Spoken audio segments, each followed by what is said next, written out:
Welcome to the Real News Network. I'm Paul Jay. In Afghanistan, the bombing of the Doctors Without Borders hospital in Kunduz, Afghanistan, has killed at least 22 people. Since the Taliban took various parts of the city, NATO forces, mostly American, and Afghan army forces have now retaken the city. Now joining us to discuss the significance of this attack on the hospital as well as the Taliban attack on the city is Sonali Kolhatkar. She's a founding director of the U.S.-based solidarity organization Afghan Women's Mission, which raises funds for social and political women-led projects in Afghanistan. She's co-author of the book Bleeding Afghanistan, Washington, Warlords, and the Propaganda of Silence. She's also the host and executive producer of the radio show Uprising, heard on Pacifica Radio. Thanks for joining us, Sonali. It's my pleasure. Thanks for having me. So there's quite contradictory reports about why this hospital was hit. At first, the Americans have said the Afghan government called it in. The Afghan government's denying they called it in. Do we know any more about why this hospital was hit? Right. The initial reports were that the U.S. fired back after they were fired upon. Then the U.S. changed its official line, saying it was actually the Afghan forces that were fired upon, and they asked the government to respond on their behalf.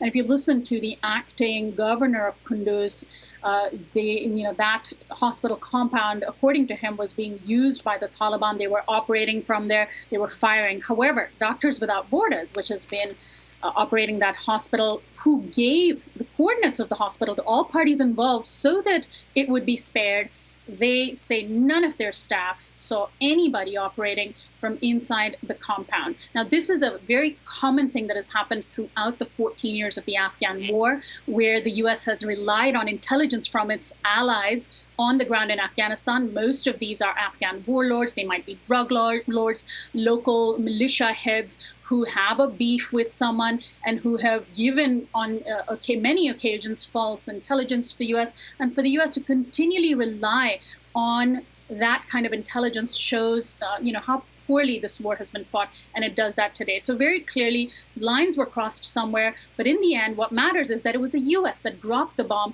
that killed 22 people, 3 of whom were Afghan children. And it's not out of the realm of imagination that the governor is somehow even in cahoots with the Taliban, or as you say, have some beefs.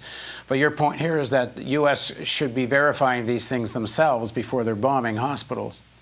Absolutely. The U.S. was given the coordinates of this hospital being run by one of the top international aid organizations in the world. This is, a foreign-led aid agency. This isn't some, small local hospital that the U.S. can claim they didn't know anything about. Not that it would justify it then, but this is an agency with a major global reputation. They know what it is like to operate within active war zones because they do it all the time. And now this attack represents the second time that MSF has had its aid workers killed in Afghanistan. In 2004, after 33 years, MSF left Afghanistan because 5 of its aid workers were killed by U.S. NATO forces. And then 5 years later, they finally brought their operations back because the need in Afghanistan is so. Again, MSF is being targeted because of U.S. brutality and this ongoing war. But there's no suggestion the Americans would have deliberately targeted the hospital. It's the negligence involved in not checking what they should be doing. And I think we should also point out how important this hospital is. My notes I have is something like 5,900 surgeries performed in last year, and 22,000 people treated. It was like the major hospital in this area of northern Afghanistan. Absolutely. This is continues to be one of the world's most impoverished nations. 14 years of war have brought very little progress by way of healthcare, education, any of those other social indicators. And not only do people have to contend with an ongoing war, I mean, there have been 30-year-olds who have known nothing but war in Afghanistan, and here the U.S. goes and targets, unknowingly, it obviously seems, this hospital and destroys it. It's a huge embarrassment for the U.S. on the global scale. So, yeah, I don't think they did it on purpose, but it just goes to show the negligence of the Now, when President Obama was elected, not long after he was elected and announced his Afghan strategy, there was, as we know, a surge in troop levels. But President Obama made a big point that there would be another surge, a civilian surge, an NGO kind of surge of to help rebuild infrastructure and create social services. What happened to that, Serge? Oh, there's been so much money poured into Afghanistan, and so much so that the women that I work with have jokingly renamed their country NGOistan. And most of that money has gone right back into the pockets of the top 8 agencies that are American agencies. They have funded luxurious villas, high security compounds in cities like Kabul. Very little of it has actually trickled down to ordinary Afghans. And honestly, even when it has trickled to ordinary Afghans, they might be concentrated in certain parts of the country. They might attend a school that might have been built, which then the Taliban burnt down, or a local warlord burned down. In the context of an ongoing and continually escalating war, it doesn't really matter if you try to rebuild these sorts of things.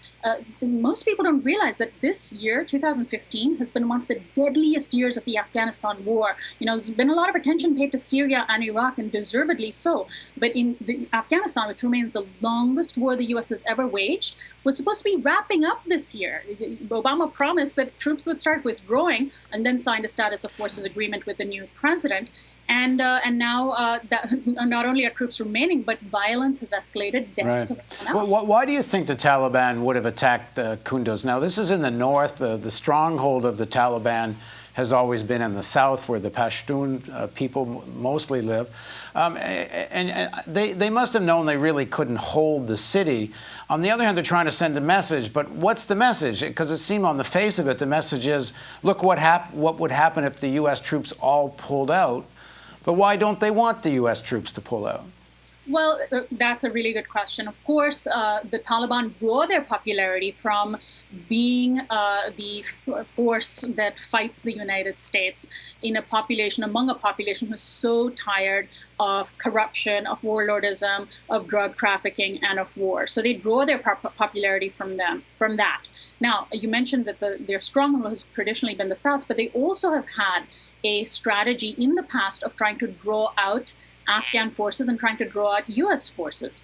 And by going to the north of the country, they are demonstrating their strength. They are demonstrating how far along they have come, that they still retain control and can retain control over huge parts of Afghanistan. However, even at the peak of their control in 2001, before September 11th and the U.S. war, the Taliban controlled 90% of the country. The 10% it didn't control was in the north. So this is a very deliberate message that the Taliban are sending both to the Afghan government and to the United States, that they are capable of much more. But it seems that message would actually strengthen the hand of American military generals and those people in Congress who want to keep U.S. troops there and perhaps even increase the troop levels there. The message is, on the face of it is, if there wasn't for the Americans, we would have taken this town, which is more or less the truth. The Taliban aren't interested in the war ending. None of those who have weapons in Afghanistan are actually interested in ending war.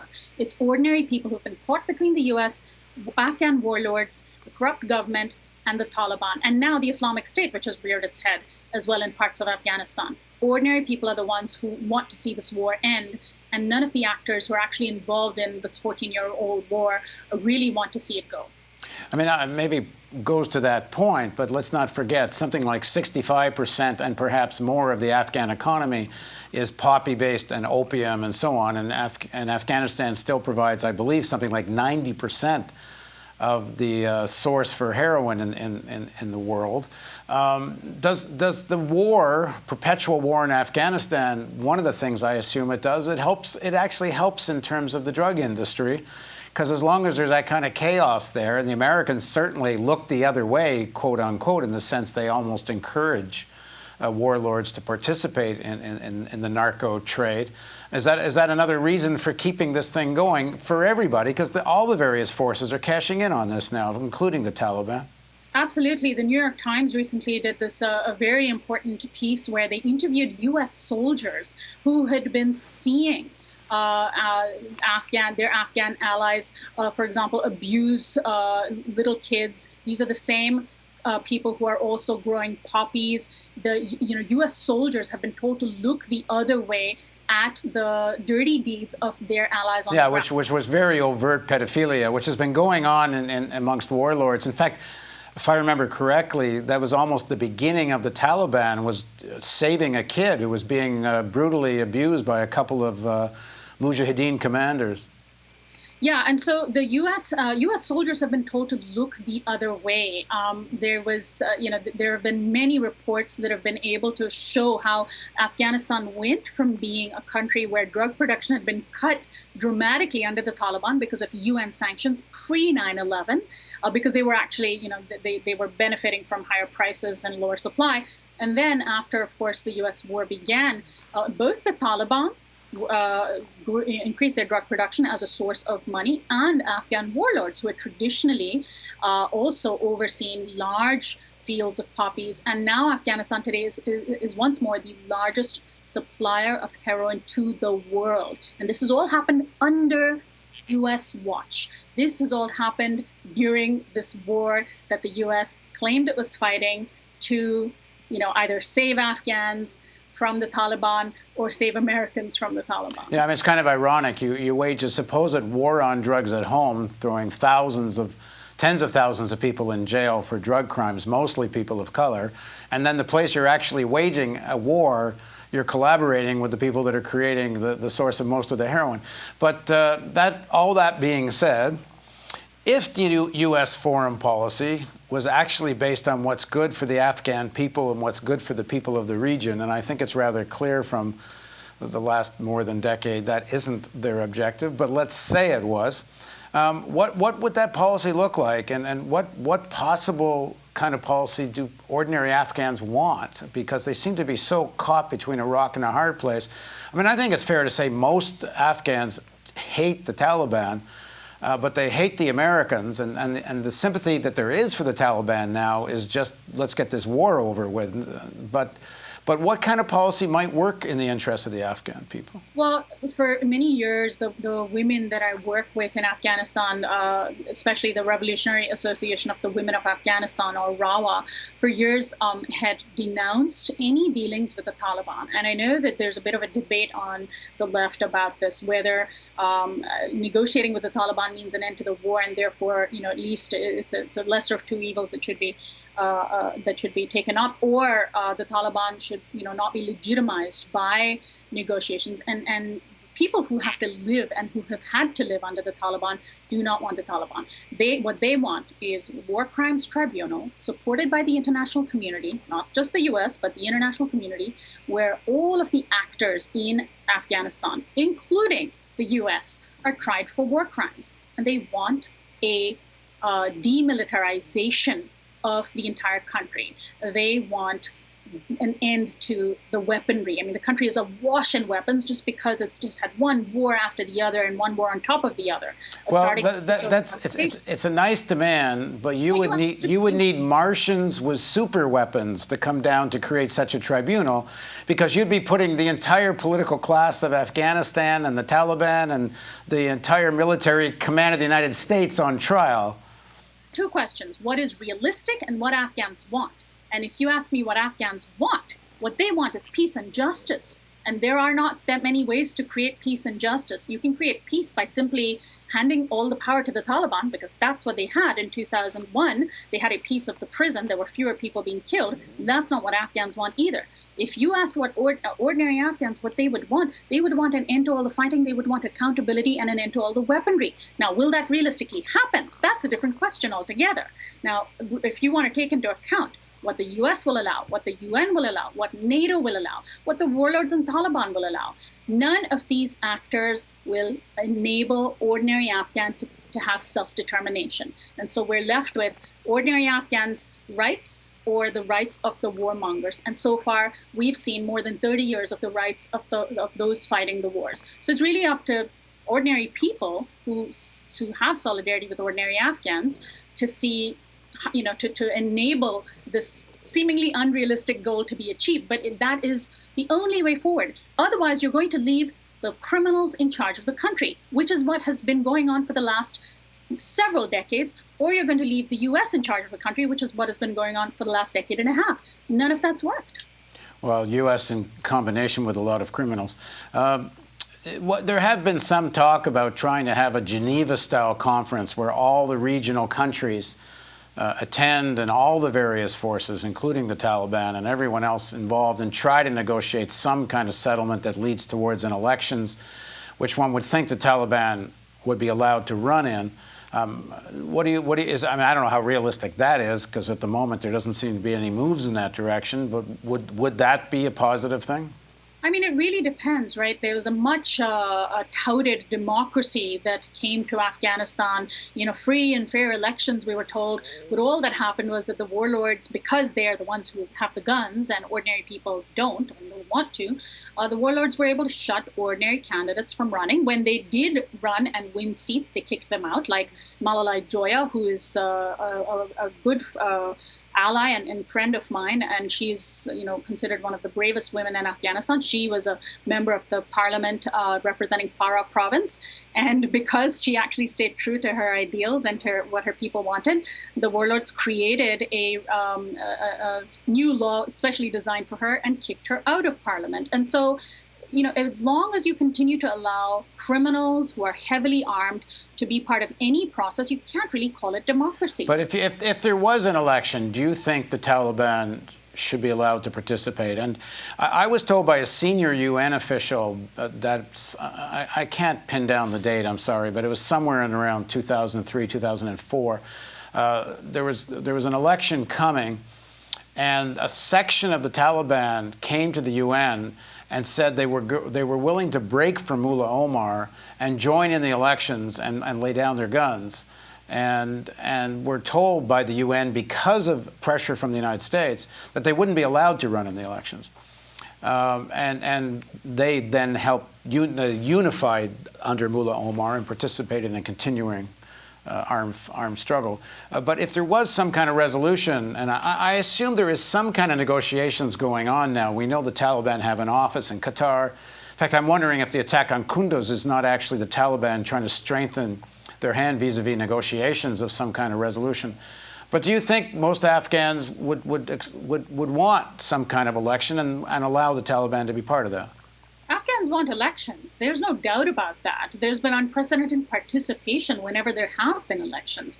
The question is, when you allow war criminals to run, if these Taliban laid down their weapons, literally turned them over, and that should, of course, apply to all parties involved, and if they were found to not be implicated in, mass murders or rapes or other crimes, then I'm sure would be something for Afghans to decide whether or not they would want to elect them to office. But it's absolutely true that Afghans love the idea of democracy, which people don't, and if given a chance, would absolutely run. Most ordinary Afghans would run probably against the Taliban and probably win in truly free and fair elections. And then we'd see how the Taliban would react to that. Because look, these are people who have ripped power up, whatever their reasons are. They have gained a hold of power. They have been able to fight with weapons. And it's unrealistic to expect a war criminal to simply lay down their weapons and say, oh, I'll participate in a democratic election. Oh, I lost because I'm unpopular. I'll just go my merry way. That's not going to happen either. Do you think, given what a horrible set of choices are facing Afghans, what do you think most Afghans want in terms of the U.S.? Do they want the Americans just to get out? If so, are they not afraid of what would come next? Well, they know what it's been like to have the Americans for the last 14 years. There was that horrific Time magazine cover of the young girl with her nose cut off by the Taliban with a very, very short-sighted slogan, what would happen if we left Afghanistan? And really, it was so deceptive, because it really should have read what has happened while we are in Afghanistan. Afghans have had 14 years of U.S. occupation. It can't get much worse than it is now. Now, it also depends on who you talk to. Like, for example, if you talk to people, ordinary Afghans who live, say, in Kabul, who might be depending on the NGO economy or the Afghan government in their personal jobs, they might want the U.S. to stay because they rely on U.S. forces to either keep security or to continue paying bills. But that's a small portion of Afghans. If you go into the rural areas, particularly those villages that have been impacted by U.S. detentions, by U.S. raids, seeing their relatives, be tortured or killed by U.S. bombs or the Taliban, it's very likely that they're going to want the U.S. to leave, because these last 14 years have just made the country so much worse. All right, thanks very much for joining us. Thank you so much. And thank you for joining us on the Real News Network.